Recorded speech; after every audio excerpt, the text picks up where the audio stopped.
25 থেকে 30 বছর বয়সটা বড্ড অদ্ভুত। এই বয়সটাতে আমাদের পড়াশোনা শেষ হয়, আর তার সাথে সাথে পৃথিবীর যত চাপ সব একসাথে মাথায় এসে চেপে বসে। বাবা মায়ের বয়স বাড়তে থাকে, চাকরি পাওয়ার তাড়া থাকে।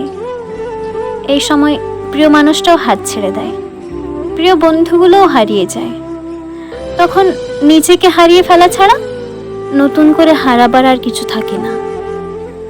এই বয়সে আবেগ থাকে না, সবার সামনে জোরে হাসা যায় না, কান্না করা যায় না, বেঁচে থাকতেও ইচ্ছে করে না, আবার মরে যাওয়ারও সাহস হয় না।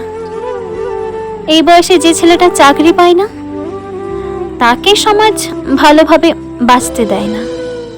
আর এই বয়সে যে মেয়েটার বিয়ে হয় না, তাকে সমাজ ভালো চোখে দেখে না, মেনে নিতে পারে না। এটাই আমাদের সমাজের কঠিন বাস্তবতা।